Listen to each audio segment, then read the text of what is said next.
Wah gila, omongannya daging semua. Kalau kita dengerin tuh kok kayaknya kita tambah pinter ya. Pernah mendengar istilah seperti ini? Kamu juga bisa loh menjadi seseorang yang omongannya tuh isinya daging semua. Gimana caranya? Sini aku share ya.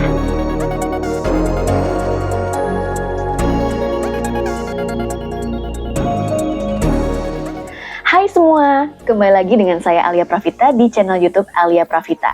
Buat kalian yang belum kenal siapa aku, perkenalkan aku adalah Alia Pravita. Aku adalah seorang communication enthusiast dan aku suka sekali berbagi ilmu komunikasi seperti public speaking dan juga hal-hal update lainnya. Kali ini aku mau share tips and trik bagaimana sih jadi seseorang yang dipercaya omongannya, alias kalau ngobrol itu kelihatan pinter banget atau isinya daging semua. Pasti pernah kan ketemu tipe orang yang seperti ini, yang kalau diajak ngobrol tuh obrolannya tuh kayaknya keren semua, wawasan baru bagi kita yang kita bilang isinya tuh daging semua, dan sangat menyenangkan. Tapi jangan khawatir, kamu juga bisa kok menjadi seorang seperti itu. Cara pertama adalah kamu harus fokus saat diajak ngobrol atau berkomunikasi. Baik itu kita sedang ngobrol antar pribadi atau kita sedang ngobrol di hadapan banyak orang, kita tuh perlu fokus, hadir utuh pada saat itu juga. Orang yang gak fokus itu biasanya otak, pikiran sama apa yang dikeluarkan tuh gak selaras. Jadi intinya tuh dia gak hadir di situ, sedang tidak ada di tempat nih orangnya nih. Jadi terkadang sulit nih untuk menjelaskan omongan sama pikirannya. Karena di otaknya itu banyak banget hilir mudik informasi-informasi yang ini disampaikan atau tidak. Caranya adalah coba untuk kita singkirkan dulu hal-hal yang memang tidak penting untuk kita utarakan. Terkadang orang menyebutnya random banget sih pikiran gue. Nah yang random-random itu tolong disingkirkan dulu. Karena saat ini kita sedang diajak ngobrol nih. Atau kita sedang ingin menyampaikan pesan pada orang banyak. Jadi harus fokus. Fokuslah pada inti pembicaraan. Jangan sampai ngelantur kemana-mana ya. Aku kasih contoh ya. 1. Pada saat meminta izin kepada atasan. Permisi Pak, kebetulan saya ini kan anak rantau. Rumah saya jauh, di rumah ibu nggak ada yang jaga, kakak saya kerjanya jauh, bapak saya juga kerjanya jauh, jadi saya merasa saya harus bertanggung jawab supaya saya bisa pulang untuk nemenin ibu kontrol kesehatan. Jadi kayaknya saya libur dulu kali ya Pak ya, mau meminta izin aja agak ribet dan bertele-tele ya. Coba kita ganti dengan yang lebih baik yuk. Permisi Pak, saya mau minta izin untuk cuti 3 hari, dari hari Senin sampai dengan Kamis untuk menemani ibu saya kontrol kesehatan. Karena orang di rumah pada berhalangan semua. Mohon izinnya Pak ya, terima kasih. Yang kedua, saat menyampaikan ide. Hari ini kok saya merasa nggak enak ya, saya kecewa dengan kondisi kantor. Soalnya kelihatannya pada malas-malesan, gimana kantor ini mau maju, padahal di tempat lain bisa maju loh. Saya sendiri melihat kok di jam kerja masih ada yang main sosial media dan sebagainya. Akibatnya kan laporan mundur-mundur terus ya, gimana sih? Mau menyampaikan ide berdasarkan permasalahan yang ada, tapi kok jadi kayak ngelantur dan gak jelas poinnya ya. Coba kita ganti dengan yang lebih baik. Saya mau menyampaikan pendapat dengan harapan bisa memperbaiki keadaan kantor ini.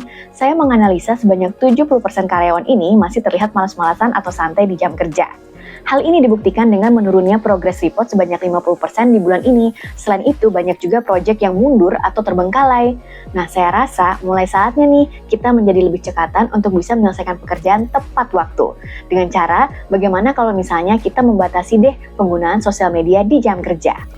Nah, yang satu ini lebih enak dan terpercayakan saat diucapkan karena ada analisis, ada data, ada fakta, tapi jangan lupa harus ada solusinya. Tips kedua nih, untuk menjadi seseorang yang cakap berkomunikasi atau obrolannya isinya daging semua memang perlu latihan. Selain latihan teknik berkomunikasi, juga perlu latihan untuk bagaimana kita bisa mereduksi semua info yang ada di kepala ini, sehingga kita bisa memilah-milih mana yang disampaikan, mana yang tidak. Terkadang untuk kelihatan pintar, kita tuh pengen sekali membicarakan semua hal yang kita tahu yang ada di otak kita. Tetapi, orang yang mendengarkan kita atau orang yang ngobrol sama kita belum tentu mau untuk menerima itu. Terkadang mereka juga merasa tidak perlu dengan banyak informasi yang kita sampaikan kok.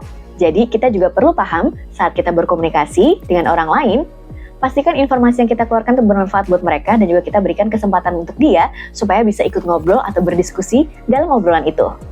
Selain itu, perlu banget untuk kita menambah keterampilan dengan mengikuti kursus, membaca, atau melihat video-video yang berkaitan dengan keterampilan berkomunikasi. Sering-sering juga untuk memberanikan diri latihan ngobrol dengan banyak orang karena insight-nya dari mereka tuh pasti banyak banget dan akan menambahkan pengetahuan kita, juga menambah vocabulary kita.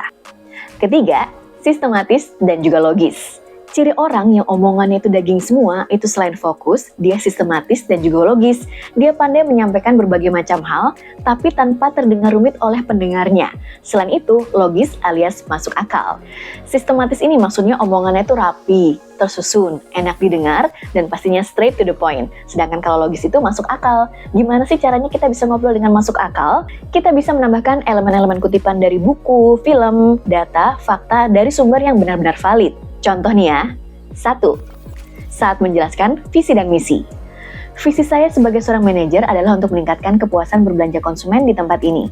Kepuasan berbelanja konsumen di tempat ini ada di angka 80%, tapi saya meningkatkannya di angka 100%. Caranya bagaimana? Saya ingin untuk mentraining kembali para karyawan agar menjadi karyawan yang lebih baik dalam pemahaman produk knowledge-nya dan juga solutif. Jadi tidak hanya sekedar menawarkan produk, tapi juga problem solver untuk konsumennya. Saya akan meng-hire seorang expert untuk melatih mereka. Dan diharapkan dengan ini, KPI penjualan akan naik sebanyak 100% dan ini juga akan meningkatkan sales penjualan. 2. Saat menjelaskan alasan. Kenapa saya pilih dia sebagai pasangan? Oh, itu karena saya merasa dia bisa mengendalikan emosinya dengan baik di berbagai situasi. Kalau macet nggak gampang marah-marah, terus kalau misalnya ada masalah tidak terlalu reaktif, gampang emosi. Selain itu menurut saya dia tuh pintar mengatur keuangan loh. Bayangin aja, dengan menabung dalam waktu 5 tahun, dia sudah bisa membeli rumah dengan cash. Selain itu juga tidak punya hutang. Nah, ini sejalan dengan harapan saya punya pasangan hidup atau partner yang bisa membangun rumah tangga yang sejahtera. 3. Saat menjelaskan sebuah hal atau materi. Saat ini kemampuan komunikasi itu penting banget loh. Menurut sebuah studi yaitu Career Builder, sebanyak 77% perusahaan pasti akan menerima calon karyawannya yang memiliki kemampuan non-teknis alias soft skill. Salah satunya adalah komunikasi yang efektif. Selain itu, hasil studi dari Udemy yaitu 2020 Workplace Learning Trends Report menyebutkan bahwa komunikasi ini termasuk dalam 10 top soft skill yang paling dicari. Kenapa? Karena dengan komunikasi yang efektif, seseorang itu tampak kompeten dalam berhubungan dengan sesama manusia dan juga memiliki banyak keuntungan nih dalam profesional dan juga pribadi. Nah, itu dia beberapa tips dan trik supaya menjadi orang yang cakap berkomunikasi atau kalau misalnya dia ngobrol isinya tuh daging semua. Gak pakai ngelantur, gak pakai gak fokus, tapi semuanya jelas dan pesannya mudah dipahami. Aku recap ya. Pertama, kita harus fokus dan hadir utuh pada saat kita berkomunikasi. Kedua, perbanyak latihan berkomunikasi atau latihan public speaking. Bisa lihat video aku ya. Yang ketiga, obrolan kita harus sistematis dan juga logis. Kalau misalnya masih belum paham, diulangi lagi deh videonya, gak apa-apa kok. Punya pertanyaan? Boleh drop di komen ya. Semoga konten ini bermanfaat. Kalau misalnya kamu suka, boleh like, share, dan juga subscribe. Saya Alia Pravita dan kita ketemu lagi di konten selanjutnya. Dah.